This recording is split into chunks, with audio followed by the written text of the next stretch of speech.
Hi friends, నేను మీ మహా. ఈరోజు నేను ఇబ్రహీంపట్నం వచ్చానండి. ఎందుకంటే గత 6 నెలలుగా పంటి నొప్పితో చాలా అంటే చాలా ఇబ్బంది పడుతున్నాను ఫ్రెండ్స్.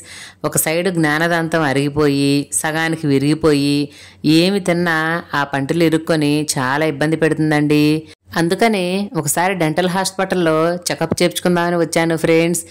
ఇక్కడ ఆరెంజ్ దంత వైద్యశాల అనే ఒక హాస్పిటల్ ఉంది. ఇక్కడికి వచ్చి చూస్తే ఇది క్లోజ్ చేసి ఉంది.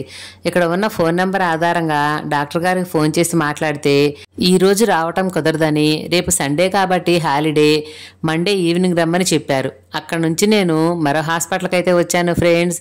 Doctor Satish dental hospital. ఈ హాస్పిటల్ గురించి ఎంక్వైరీ చేస్తే ఈ హాస్పిటల్ చాలా ఫేమస్ అని, డాక్టర్ గారు బాగా చూస్తారని, ఇప్పుడు 20 ఏళ్ల కిందటే మేము అదే హాస్పిటల్లో చూపించుకున్నామని చాలామంది చెప్పడంతో ధైర్యంగా ఈ హాస్పిటల్ లోపలికైతే వెళ్ళాను ఫ్రెండ్స్. మీరెవరైనా ఇదే హాస్పిటల్లో చెకప్ చేయించుకోవాలి అనుకుంటే హాస్పిటల్ అడ్రస్ ఒకసారి క్లారిటీగా చెప్తాను ఫ్రెండ్స్.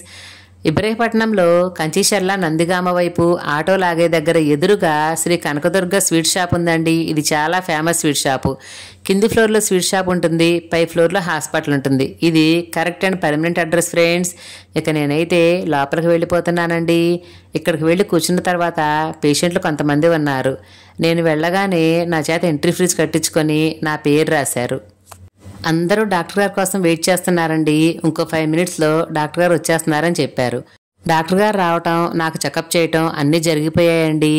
నేనేమనుకున్నానంటే ఒక 3 డేస్కో 5 డేస్కో అలా మందులు ఇస్తారనుకున్నాను. కానీ ఆయన ఒకటే చెప్పారు, మందులేం అవసరం లేదమ్మా, ఆల్రెడీ పన్ను సగానికి విరిగిపోయింది కాబట్టి ఆ మిగతా పన్ను పీకేయటమే. మరి ఇప్పుడు పీకించేసుకుంటావా, మరో రోజు వస్తావా అనేది నీ ఇష్టం, ఆలోచించుకొని నాకు చెప్పమన్నారు. నేను ఇంటికి ఫోన్ చేసి కనుక్కుంటే ఇంకెప్పుడైతే ఏ మందులే పీకించేసుకోమని చెప్పారండి. నేను వెంటనే డాక్టర్ గారికి ఆ విషయం చెప్పడంతో పన్ను పీకి 10 నిమిషాల్లో చేతిలో పెట్టారు ఫ్రెండ్స్. పన్ను పీకించుకొని బయటకు వస్తే కళ్ళు గిరా గిరా తిరిగిపోతున్నాయండి. చూడండి, తిరుగుతుంది. ఫోన్లో వీడియో మాత్రమే కాదండి, నా కళ్ళు తలా కూడా అంత పెయిన్గా ఉందండి. చిన్నగా మెట్లు దిగి జాగ్రత్తగా ఆటో ఎక్కి ఇంటికి వెళతంటే ఆటోలో మా ఫ్రెండ్ కలిసిందండి. తను మీరు గుర్తుపట్టే ఉంటారు. తన పేరు సరిత, గాజులు అమ్ముతుంది, బ్యూటీషియన్. తన ఆటోలో కలిసి చాలా హ్యాపీగా ఫీల్ అయింది ఫ్రెండ్స్. నేను వద్దని ఎంత వారిస్తున్నా కూడా వినకుండా నా కోసం రోడ్డు దాటి వెళ్ళి మరీ ఐస్ క్రీమ్స్ తీసుకువచ్చిందండి. ఐస్ క్రీమ్స్ తింటే పన్ను త్వరగా తగ్గుతుందని చెప్పింది. పంటి నొప్పి బాధ మాత్రం పగవాడికి కూడా రాకూడదని నేను కోరుకుంటానండి.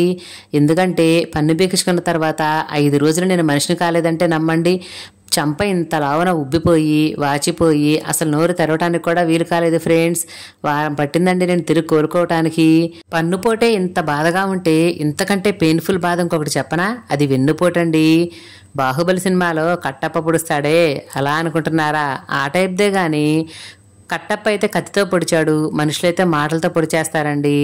మన ముందే ఎంతో మంచిగా ఉంటూ మన మీద ప్రేమను కురిపిస్తూ మనం కనపడితే చాలు ఆత్మీయంగా పలకరిస్తూ ఇంటికి వెళితే వాటేసుకొని కూర్చొని లెగవనీయకుండా టీలు పెడతాను, కాఫీలు పెడతాను అంటూ అసలు వాళ్ళు నిజంగా మన మీద ఎంత ఎఫెక్షన్ చూపిస్తున్నారో అనిపిస్తుంది. కానీ వాళ్ళు మనం లేనప్పుడు మన వెనకమాల మాట్లాడే మాటలు వింటే ఎంతో ఆశ్చర్యం అనిపిస్తుందండి.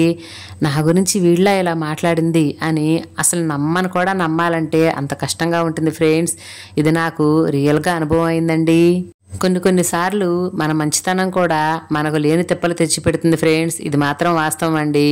సరేలేండి, ఇంతకు మించి ఏం మాట్లాడకూడదు, ఏం మాట్లాడినా బాగోదు. నేనైతే రీసెంట్గా ఇటు పన్నుపోటుని అటు వెన్నుపోటుని రెండింటిని అనుభవించానండి. మీ లైఫ్లో కూడా ఇలాంటివి జరిగితే తప్పకుండా నాతో షేర్ చేసుకోండి. అలాగే నా వీడియో నచ్చితే లైక్ చేయండి, షేర్ చేయండి.